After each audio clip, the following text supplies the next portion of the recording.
na balita ngayong tanghali.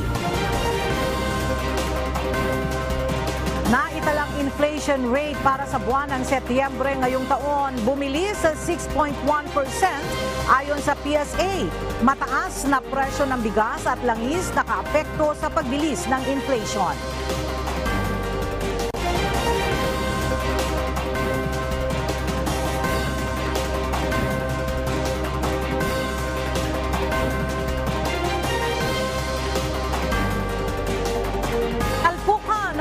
Sasakyang pandagat sa may Bajo de Masinloc, walang kinalaman sa usapin ng agawang teritoryo sa West Philippine Sea ayon sa Philippine Coast Guard.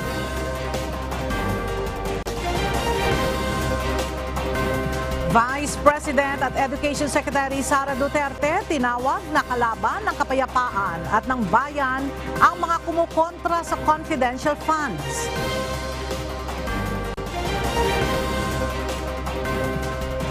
Magnitude 6.4 na lindol yumanig sa iba't ibang panig ng Mindanao kagabi.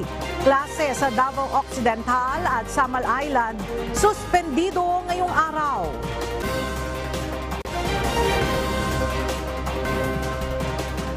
Bagyong Jenny, naasahang lalabas na ng Philippine Area of Responsibility ngayong araw ayon sa Pag-asa.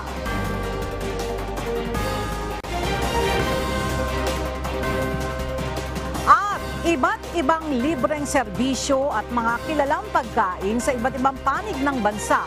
Handog ng Members Church of God International sa Grand Fiesta ng Diyos ngayong araw. Magandang tanghali mga kasangbahay. Ngayon po ay araw ng Huwebes, October 5, 2023. At una sa mga balita ngayong tanghali.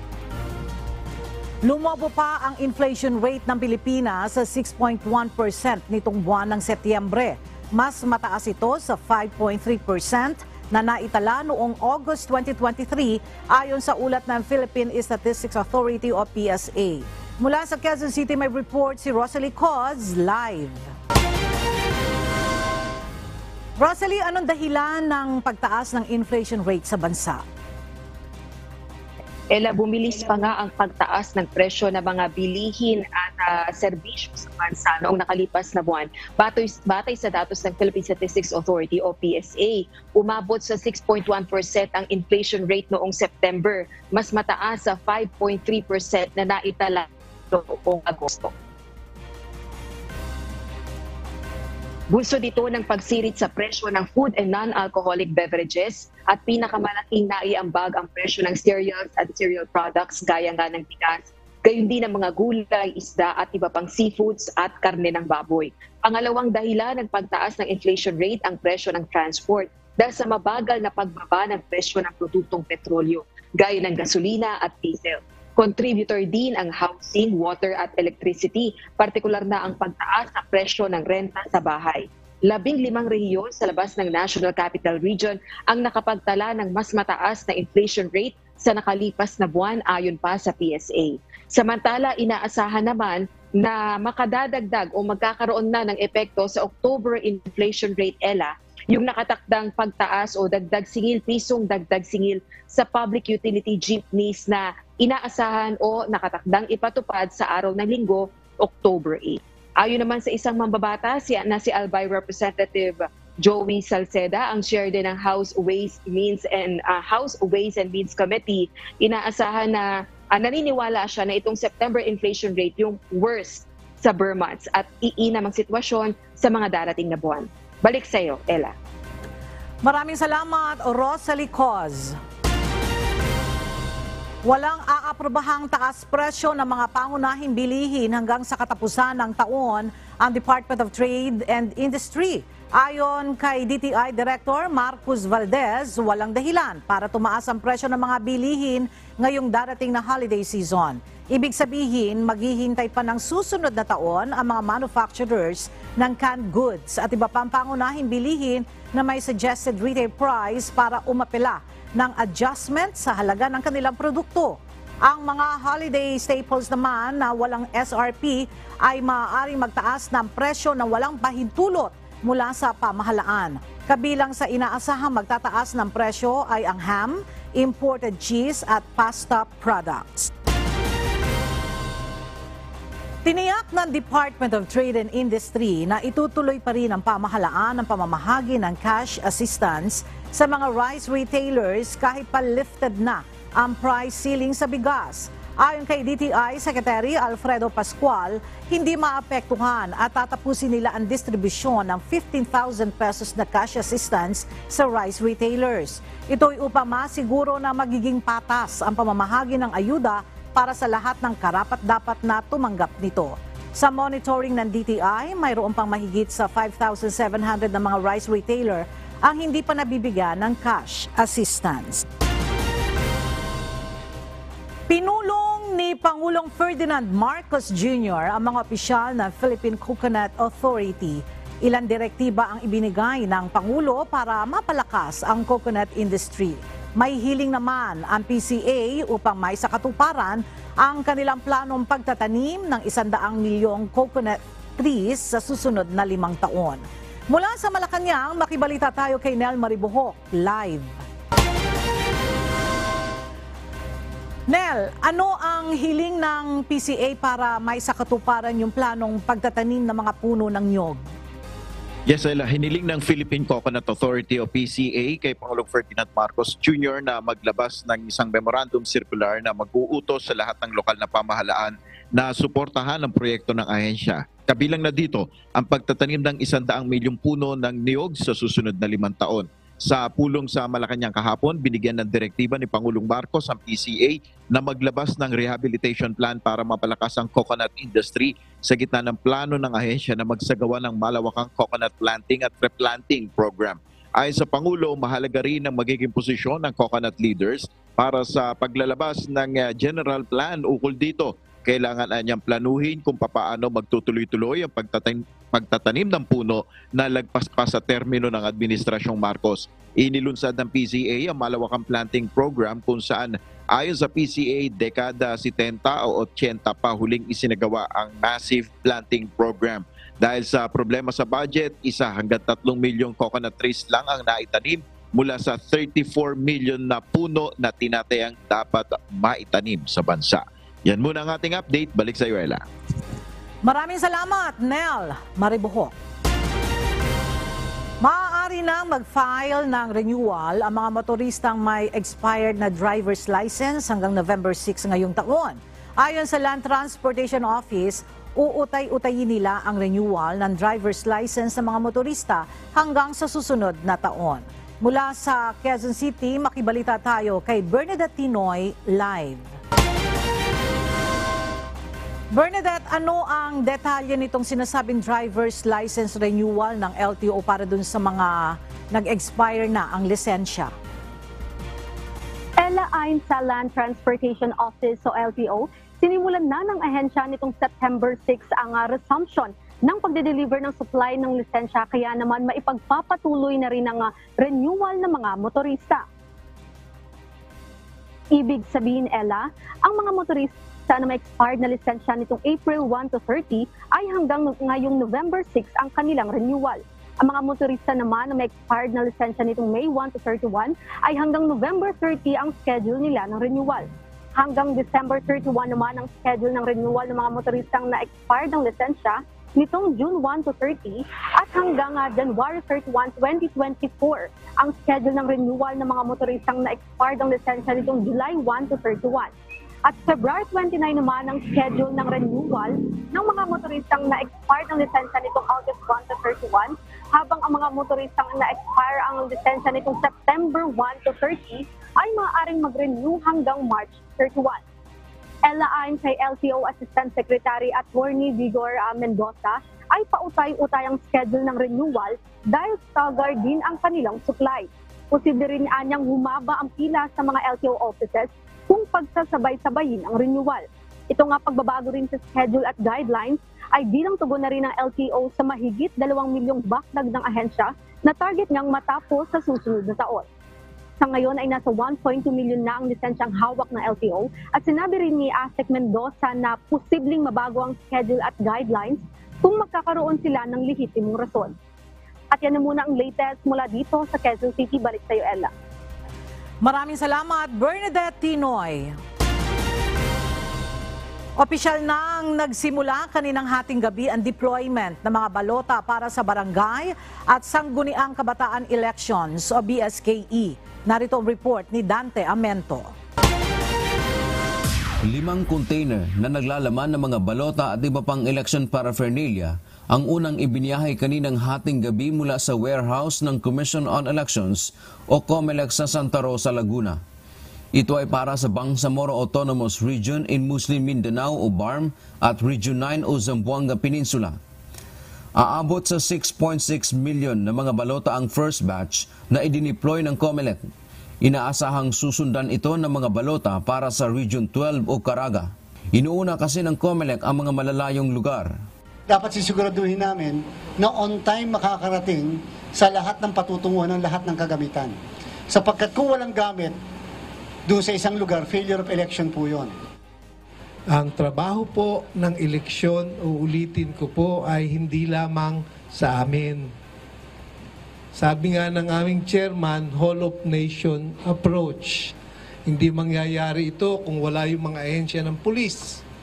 Pagdating po doon sa deployment, yung mga Armed Forces of the Philippines. Pagdating po sa eleksyon, yung DepEd, mga teacher. Aabot sa 92,054,974 ang official manual ballots na gagamitin sa barangay at SK elections. Mahigit 68 million dito ay para sa barangay at mahigit 23 million naman para sa SK election. Target ng COMELEC na matapos ang pag-deploy sa mga balota sa 20 nitong buwan. Dante Amento, UNTV, News and Rescue. Diyos ang aming sandigan, serbisyo publiko, ang aming pinahahalagahan. Umabot sa mahigit 200 mga barangay ang isinailalim ng Commission on Elections sa red category kaugnay sa nalalapit na pagdaraos ng barangay at Sangguniang Kabataan Elections. Ayon sa COMELEC, ito ang mga lugar na mahigpit na babantayan sa darating na eleksyon dahil sa posibilidad na banta sa seguridad. Dito, mas paiigtingin ang puwersa ng Philippine National Police, Armed Forces of the Philippines, kasama ang iba pang nasa law enforcement upang pigilan ang anumang banta ng karahasan. Kabilang sa mga imomonitor ang suspected election-related incidents, existence ng intense political rivalry, gayon din ang presensya ng private armed groups at politically motivated election-related incidents. Historically, pag palapit na tayo sa election, mag-i-intensify yung rivalry kasi lalo't mag-iumpisa na yung campaign period. So yung sentiments ng mga tao, yung the emotions will be high. So we will be expecting a higher incidence and the higher categories will be classified under the red. Ipinagpaliban kahapon ng Manila Regional Trial Court ang pagbasa ng sakdal kay dating Congressman Arnolfo Teves Jr. para sa kasong murder. Kaugnay ito sa pamamaslang kay Negros Oriental Governor Roel de Gamo noong Marso. Kasunod ito ng paghahain ng motion to defer ng kanyang kampo. Katwiran ng abogado ng puganteng mambabatas, marami umanong motion ang kailangang resolbahin. Muling itinakda ang arraignment sa November 29.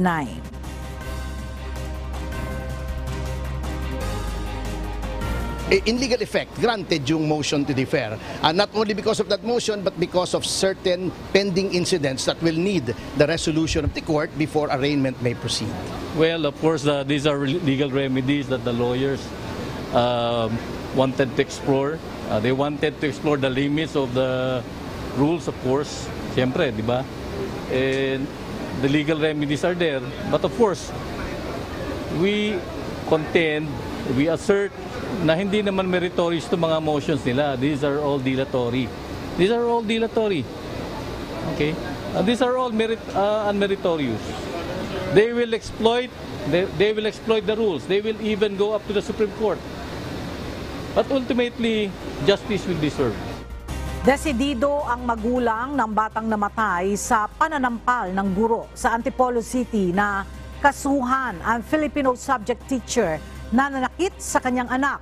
Maliban sa death certificate, marami na umanong pangahawakang ebidensya ang mga magulang ng bata na namatay ang kanilang anak dahil sa pananakit ng guro. Ang detalye sa report ni Alan Manansala. Nakahanda si Aling Elena na ituloy ang demanda laban sa gurong nanampal patay sa kanyang anak na 14 anyos na lalaki ngayong nakakakita na siya ng matibay na ebidensya matapos lumabas ang death certificate ng bata mula sa Amang Rodriguez Hospital. Bagamat marami umanong nagsasabi na imposibleng masawi sa isang sampal lamang ang tao, maaaring lubhang nasaktan at malakas ang pagkakahampas ng nasabing guro sa kanyang anak. Batay sa death certificate na inilabas ng Amang Rodriguez Medical Center, may pamamanas at pagdurugo sa paligid ng utak ng bata na posibleng sanhi ng pang-aabuso. Ito ang nakikitang dahilan ng pagkasawi ng biktima. Kahapon ng tanghali, bitbit ang death certificate, dinala na ng PNP Antipolo City ang labi ng bata sa PNP Crime Laboratory sa Camp Crame para gawin ang autopsy. Pero kailangan munang maghintay ng 7 araw bago lumabas ang resulta ng pagsusuri sa katawan ng bata. Gayunman, may nakapagsabi na umano kay Aling Elena na malaki umano ang posibilidad na namatay ang bata sa pagkakasampal ng guro. Kaya desidido ngayon ang magulang na ituloy ang kaso. Ang pasya po talaga namin ay ituloy ang kaso para bigyan ng hustisya ang pagkamatay ng anak namin. Yun po talaga. Wala nang pagbabago yun. Yun na po yun. Kahit na ipabatid na ng school principal ng Peña Francia Elementary School kay Aling Elena na nais makiusap ang nanakit na guro sa kanya dahil sobra umano ang pagsisisi nito sa nangyari, hindi pa rin niya matanggap ang paghingi nito ng tawad sa kanya. Hindi naman ganun kadali tanggapin yun na ganun-ganun na lang po. And then sa ginawa niya, tapos nangyari sa anak ko, ganun na lang ba yun? Hindi ko kayang tanggapin. Hindi ko pa siya kayang makita.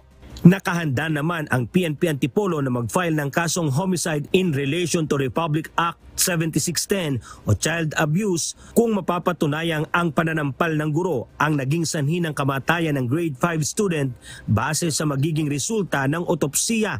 Ayon kay Police Lieutenant Colonel Ryan Manungdo, ang hepe ng Antipolo City Police Station, may mga tatayo na ring saksi sa ginawang pananakit sa batang estudyante.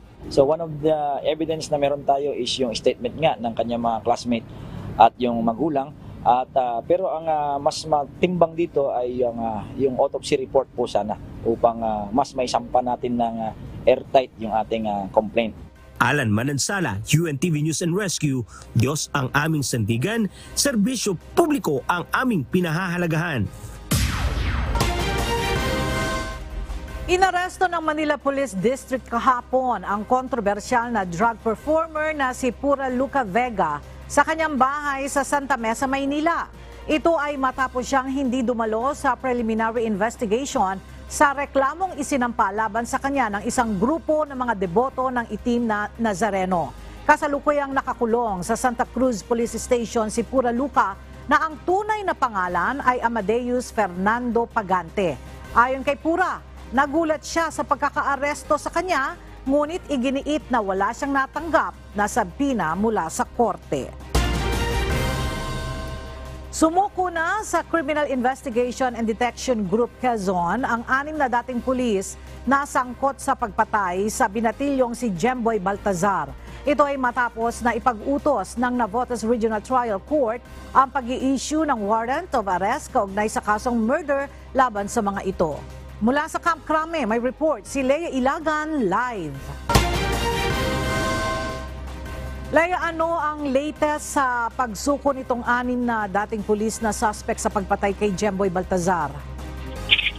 Ella, nananatili sa kustodiya ng CIDG Quezon itong 6 na pulis o dating pulis na sumuko nga dahil nga sa pagkakasangkot sa pagpaslang kay Jemboy Baltazar. Voluntary ang mga itong sumuko dyan sa CIDG sa Quezon. Base sa impormasyon na ipinadala ni CIDG Director Police Major General Romeo Caramat Jr., kahapon sumuko ang mga ito sa Camp Guillermo Nacar sa Lucena City na nakilala nga o kinilala na sina Police Executive Master Sergeant Roberto Balata Jr., Police Staff Sergeant Jerry Maliban, Police Staff Sergeant Antonio Bogayong Jr., Police Staff Sergeant Nico Aquilon, Police Corporal Edmart Jose Blanco at Patrolman Benedict Mangada na dating mga nakatalaga sa Navotas City Police Station.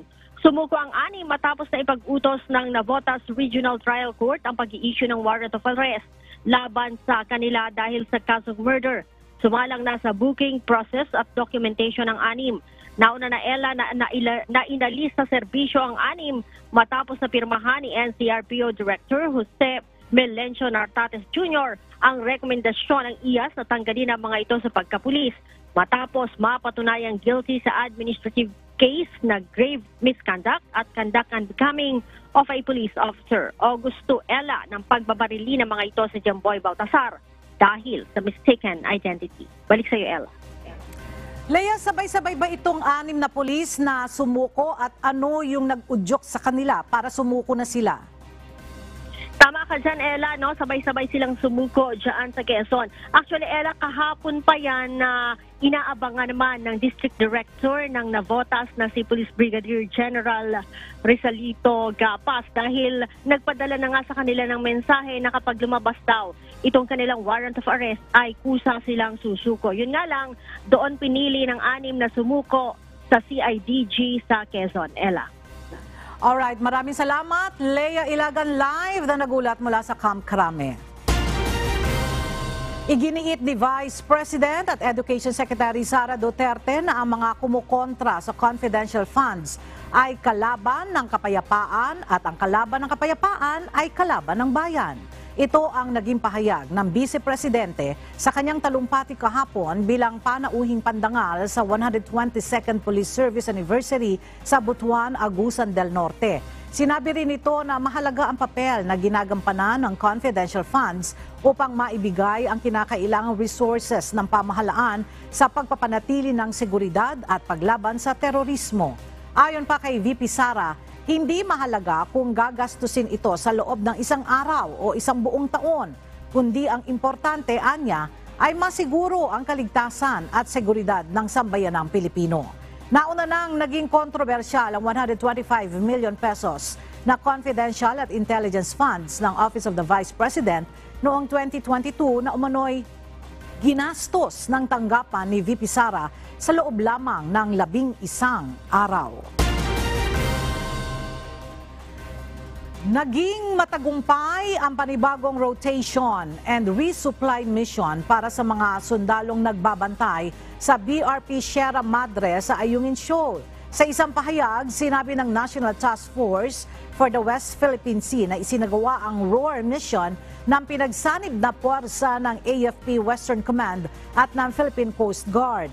Naihatid ang kinakailangang supply ng mga sundalo sa Ayungin Shoal sa kabila ng muling pagtatangka ng mga barko ng Chinese Coast Guard na harangan at iharas ang 2 supply ships na binabantayan ng mga PCG vessels na BRP Cabra at BRP Sindangan. Pinuri naman ng task force ang dedikasyon at determinasyong ipinakita ng mga tauhan ng AFP at Coast Guard. Isinalaysay ng isa sa mga nakaligtas na mangingisda ang insidente ng pagkakabangga sa kanila ng isang barko malapit sa Bajo de Masinloc. 3 ang nasawi sa insidente na patuloy pang iniimbestigahan ng Philippine Coast Guard. Ang detalye sa report ni Ryan Lacanlale. Tukoy na ng Philippine Coast Guard ang barko na posibleng nakabangga sa mga Pilipinong mangingisda sa bahagi ng West Philippine Sea. 85 nautical miles ang layo mula sa Bajo de Masinloc. Base sa oras at petsa na sinabi ng mga mangingisda matapos ang cross-referencing na isinagawa ng PCG. Lumabas na ang Pacific Ana crude oil tanker mula sa Marshall Island ang dumaan sa lugar sa oras ng insidente. Galing umano ng Korea ang barko at papuntang Singapore. Ongoing pa rin na tumutugma naman yung statement ng mga fishermen doon sa description ng Pacific Ana. Tapos based doon sa monitoring natin, Pacific Ana din talaga yung parang vessel na nandoon during that particular time. Patuloy pang nagsasagawa ng investigasyon ng PCG upang makumpirma kung ito nga ang nakabangga sa bangka ng mga mangingisda. I-coordinate natin, papatawag natin doon sa Port of Call, tatawagan natin at hihinga natin ng statement. Mag-coordinate tayo sa shipping company. Ayon sa PCG, open sea ang pinangyarihan ng insidente na karaniwang ruta ng mga cargo vessel mula sa ibang bansa. Kwento naman ni Raymark Bautista, isa sa 11 nakaligtas na mangingisda. Malakas ang ulan noong October 2 ng madaling araw, kung saan nakastasyon ang kanilang motherboat.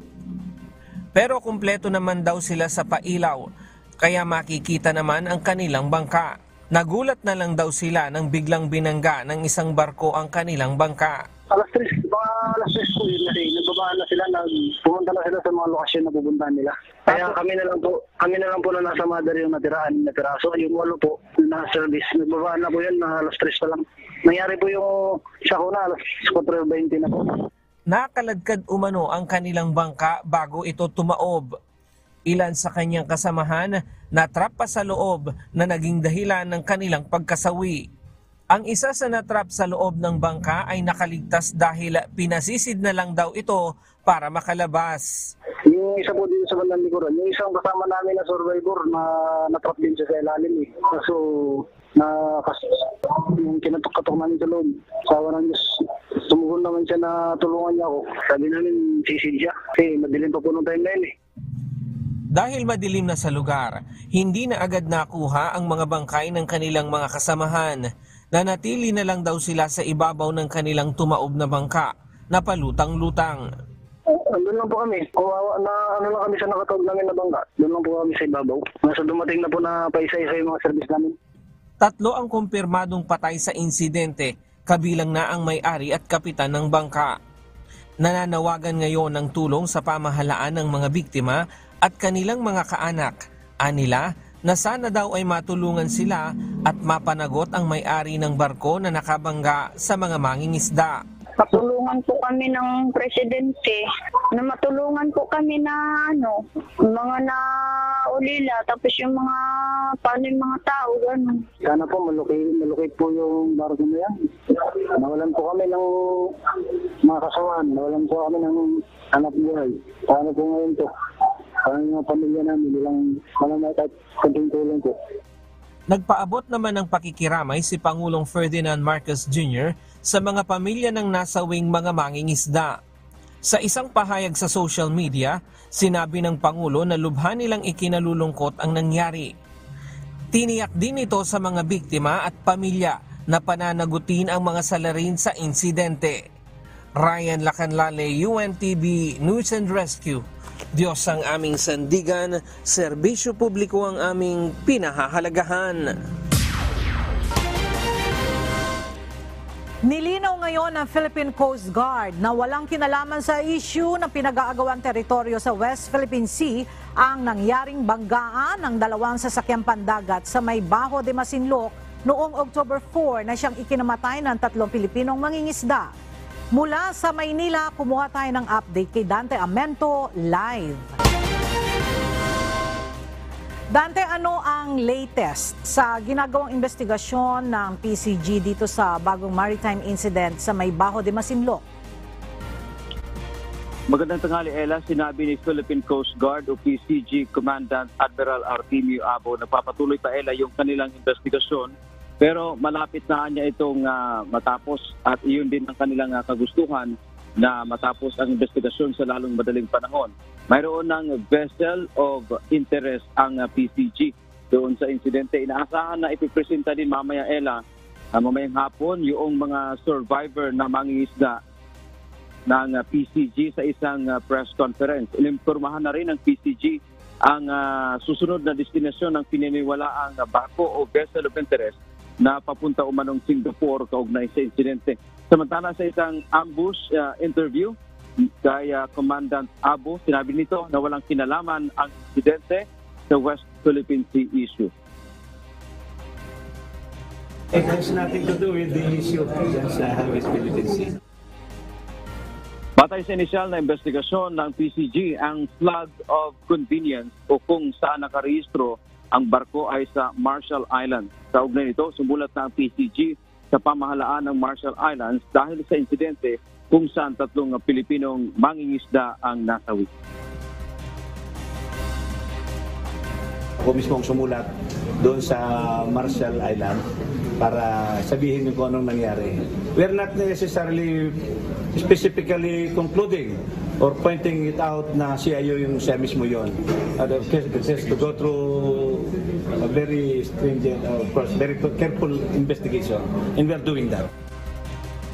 Sa ngayon, ayon sa PCG, ay hinihintay pa nila ang magiging sagot ng Marshall Islands doon sa kanilang sulat.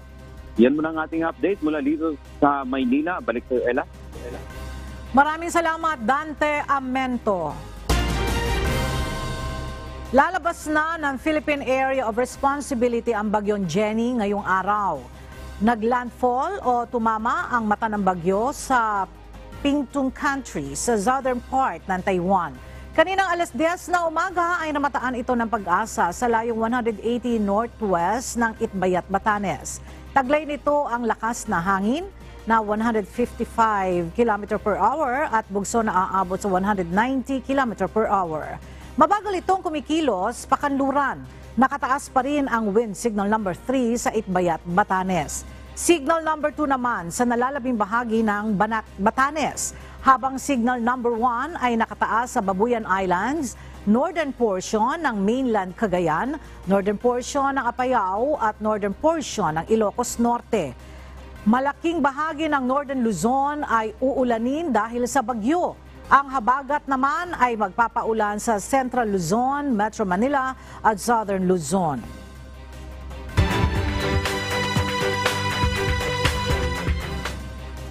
Isang magnitude 6.4 na lindol ang tumama sa Sarangani, Davao Occidental kagabi.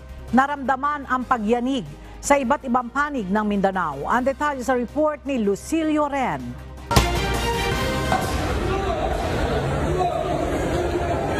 Hindi pa man nagsasara, nagsilabasan na ang mga shoppers sa isang mall na ito sa Davao City pasado alas 7 ng gabi nitong Miyerkules, October 4. Ang mga panggabing estudyante namang ito napilitang magkumpulan sa labas ng kanilang paaralan.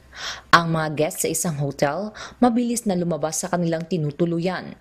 Sa kuha naman ng isang netizen sa kaparehong syudad, makikita ang paggalaw ng mga kable at ng mga bakal sa isang itinatayong gusali. Ang mga eksenang ito sa Davao, gayon din sa iba't ibang panig ng Mindanao, ay kasunod ng pagtama ng magnitude 6.4 na lindol alas 7:21 kagabi sa tala ng Philippine Institute of Volcanology and Seismology of PHIVOLCS. Sentro ng pagyanig ang timog silangang bahagi ng Sarangani Islands sa Davao Occidental. May lalim itong 139 kilometers at tectonic ang origin. Pinakamalakas ang pagyanig sa mga bayan ng Sarangani at Don Marcelino sa probinsya ng Davao Occidental na umabot sa intensity 5. Dahil dito, sinuspindi muna ang klase sa buong lalawigan ngayong araw upang bigyang daan ang pag-inspeksyon sa mga gusali. Suspindido rin muna ang klase sa Island Garden City of Samal ngayong araw. Intensity 5 din ang naramdaman sa Kiamba at Malungon sa Sarangani at sa Digo City sa Davao del Sur. Intensity 4 naman sa mga kalapit na lugar kabilang na sa General Santos City. At intensity 3 ang naramdaman sa Davao City. Umabot din hanggang sa malalayong lugar ang pagyanig, gaya ng Zamboanga City at Cagayan de Oro City na nakapagtala ng intensity 2 at intensity 1. Sa ngayon, wala pang naitatalang casualty kasunod ng malakas na pagyanig. Patuloy pa rin ang assessments sa mga gusali para sa mga posibleng pinsala. Pero ayon sa PHIVOLCS, wala namang inaasahang damage kasunod ng lindol. Gayunman, inaasahan ng aftershocks. As of 3 a.m., 4 na mga aftershocks na may lakas sa pagitan ng magnitude 2.4 hanggang 3.2 ang naitala ng PHIVOLCS kasunod ng magnitude 6.4 earthquake. Lucilio Ren, UNTV News and Rescue. Diyos ang aming sandigan, serbisyo publiko ang aming pinahahalagahan. Mas lalo pang dumami at lumaki ang mga bitak sa mga classroom sa bayan ng Kalayan sa probinsya ng Cagayan matapos na tumama ang magnitude 5.7 na lindol kahapon. Ang detalye, makibalita tayo kay Grace Flores live. Grace, malaki ba ang pinsalang naitala sa naranasang lindol kahapon sa Calayan, Cagayan? Ella, walang malaking pinsala ang naitala ng lokal na pamahalaan ng Calayan, Cagayan sa naranasang lindol kahapon. Pero lalong lumala ang mabitak sa mga silid-aralan sa lugar. Lumaki ang bitak at mas lalo pang dumami ang mga crack sa mga classrooms nang muling yanigin ng 5.7 na lindol ang bayan ng Calayan sa Cagayan Province. Ayon kay Calayan Mayor Joseph Lopez, sa nakalipas na naranasan ng lindol ay umabot sa 18 silid-aralan ang nasira noong September 13, 2023 at lalo pang natuluyan at lumaki ang cracks ngayon, kaya kailangan na talaga itong magtayo ng bago. Nagkakahalaga ito ng higit 100 milyong nasira ang silid-aralan sa lugar. Naisanggunin na nila ito sa mga concerned agencies at naghihintay na lang sila ng approval dahil hindi lang raw sila ang humihingi ng tulong. Sinabi rin ng alkalde na maging ang kanilang munisipyo ay may mga cracks din pero wala silang pagpipilian kundi gamitin muna bagamat may inisyal ng pondo para gumawa ng bago nilang munisipyo. Samantala, Ella, may isang bata na nasugatan ng lumindol kahapon. Base sa Municipal Disaster Risk Reduction and Management Office o MDRRMO Calayan na rumisponde sa insidente, nauntog umano ang bata sa kanilang kubo matapos itong tumakbo nang maramdaman ang lindol na sanhi ng kanyang pagkasugat. Hindi naman ito kailang tahiin at nakauwi rin kaagad. Sa ngayon, Ella, ay blended learning muna ang mga estudyante sa isla dahil hindi na sila pinayagang makapasok sa mga classrooms at sa takot na rin ng mga bata na pumasok sa mga paaralan. Yan muna ang update. Balik sa'yo, Ella. Maraming salamat, Grace Flores.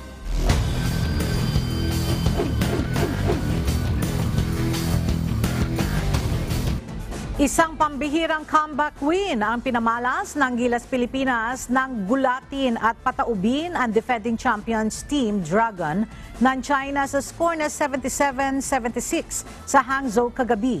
Mula sa pagkakabaon sa 20-point deficit, nakompleto ng Gilas ang comeback matapos hindi na paiskorin ang China sa huling mga minuto ng laban. Lamang pa ng siyam ang China, 76-67, 3 minuto ang nalalabi sa laban bago pinakawala ng mga Pinoy bowlers ang 10-0 run sa pangunguna ng naturalized player at Ginebra San Miguel import na si Justin Brownlee.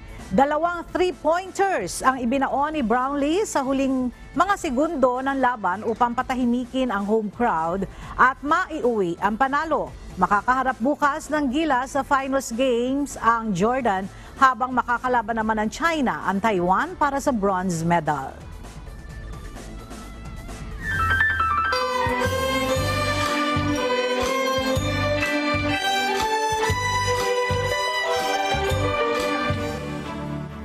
Masayang ipinagdiriwang ngayong araw ng Members Church of God International o MCGI ang Brethren Day Grand Fiesta ng Diyos sa Apalit, Pampanga. Bahagi ng pagtitipon ang pagbibigay ng libreng serbisyong medikal sa ating mga kababayan. Para sa karagdagang detalye may report si Alan Manansala na nasa Apalit, Pampanga, live.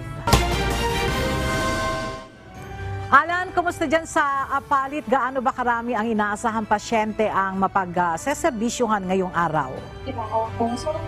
Ella, bahagyang umaambon dito sa aking lokasyon. Pero magkagayon man, Ella, ay makikita mo sa likod, may mga ilan, pauwi na, bit-bit yung kanilang mga groceries, yung mga pagkain na dala-dala. Dahil maaga kasi silang pumila para doon sa registration at para maka-avail doon sa mga serbisyong ibinibigay ngayon ng MCGI. Pero magkagayon pa man, Ella, tuloy-tuloy pa rin ang pagkakaloob ng MCGI ng mga public service dito sa Apalit, Pampanga para sa mga kababayan nating pumunta rito at para makiisa sa Fiesta ng Diyos. Maaga pa lang ay pinilahan na ng ating mga kababayan ang iba't ibang medical services na inaalok ng libre dito sa MCGI compound sa Apalit, Pampanga. Ang iba ay mula pa sa ibang probinsya at iba't ibang pananampalataya, tulad na lamang ni Joven Vitog na mula pa sa bulubunduking bahagi ng Kapas Tarlac. Nang mabalitaan niya na may mga kapatid sa MCGI na papunta ng Apalit, Pampanga para sa pagdiriwang ng Grand Fiesta ng Diyos, ay nakisabay na rin siya. Nais niyang maipakonsulta sa doktor ang iniinda niyang sakit sa tiyan. Aniya, mahirap sa kanya ang pumunta pa ng klinik o hospital dahil wala din naman umano siyang perang pambayad sa check-up. Malayo din sa kanilang lugar ang mga medical clinic. Doon po sa amin, kung wala kang pera, hindi ka makapag-check up po eh. Kasi mahirap po doon. Magbiyay ka po ng motor, magmotor ka po, mahirap po daan doon. Naisipan ko, dito punta ko sa lokal, sa Apalit. Para naman makita ko naman po kung masaya. Ang mga katulad ni Mang Joven na may kakulangan sa pampinansyal ang pangunahing iniimbitahan sa Fiesta ng Diyos. Maging ang mga may kapansanan, anuman ang relihiyon na kinabibilangan. Bukod sa libreng konsultasyon sa mga doktor, meron ding pedya o yung mga doktor na maaaring mag-check up sa mga bata. Mayroon ding libreng check up sa mata at kung kailangan ng salamin, may libre ring eyeglasses na maaari na nilang iuwi. Kung may problema naman sa mga ngipin, pwede rin magpatingin sa mga dentista na nandito sa booth. Libre din ang pagpapabunot ng ngipin. At syempre, para kumpleto ang medical consultation, may libre ring mga gamot at vitamins na maiuuwi ang ating mga kababayan. Bukod sa medical services, narito rin ang ilang partner government agencies sa Fiesta ng Diyos tulad ng SSS, PhilHealth, PSA, GSIS, Pag-ibig, PhilSys, at syempre, narito rin ang UNTV Action Center.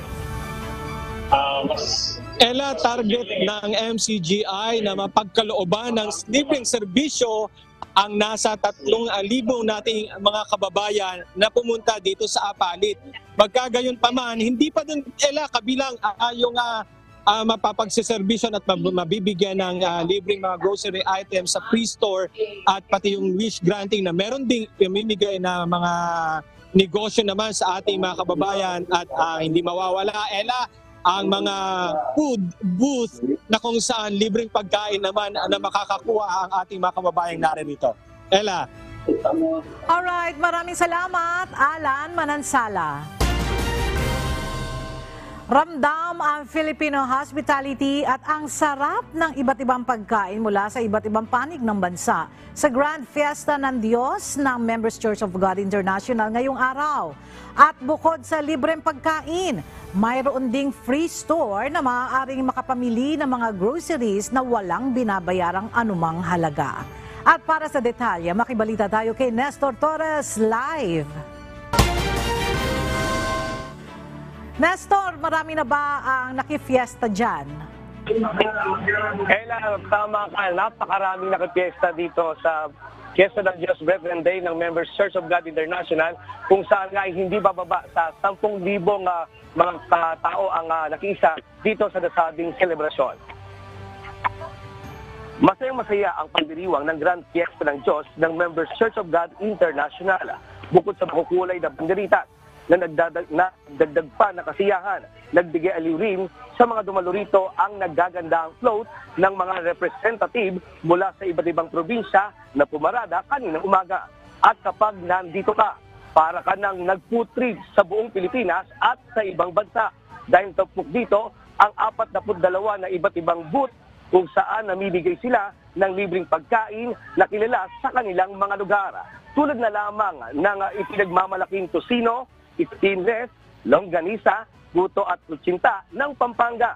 Matatakam ka naman talaga dahil malayo pa lamang ay maaamoy mo na ang napakaraming lechon at masarap na ice cream, handog ng booth ng Metro Manila at Laguna.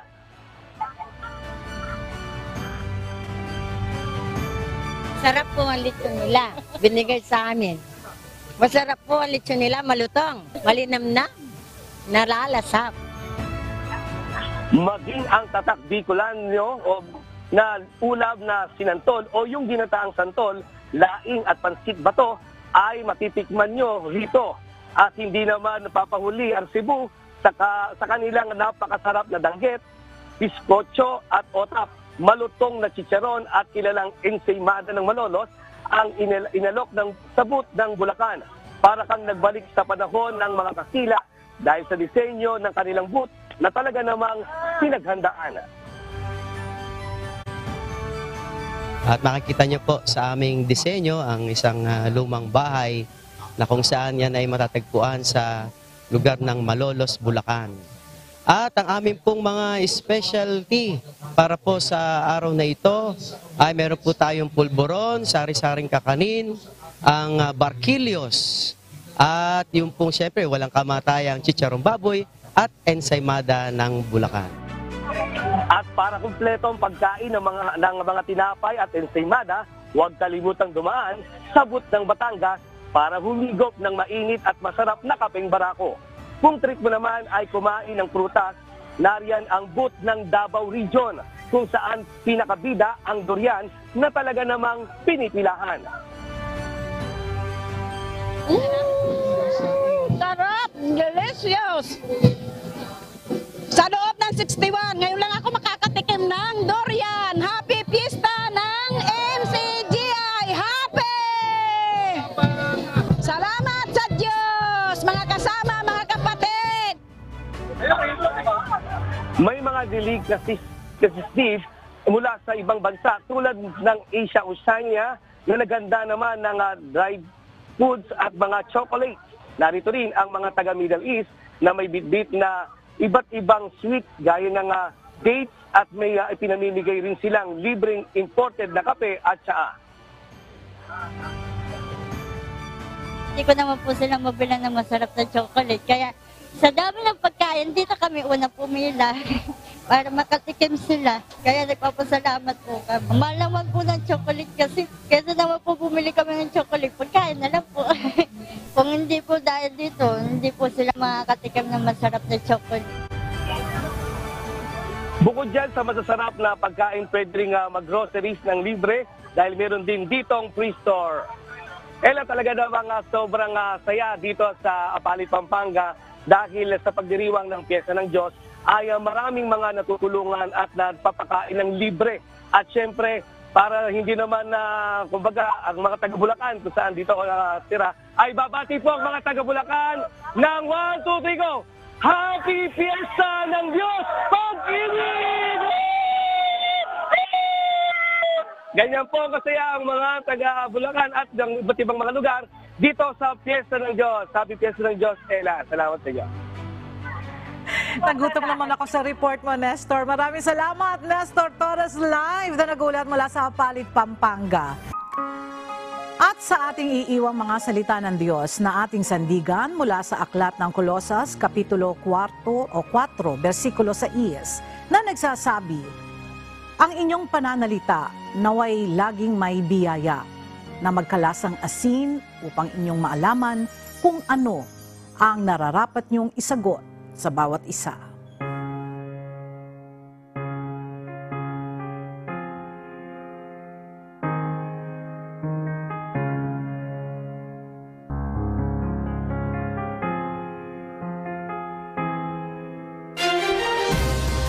At yan ang mga balita ang aming tinutukan at inaksyonan dahil sa aming pagbabalita, una ang pagkalinga sa kapwa. UNTVC News may balita saan mampanig ng daigdig at dito sa UNTV, Diyos ang aming sandigan, serbisyo publiko ang aming pinahalagahan. Magandang tanghali.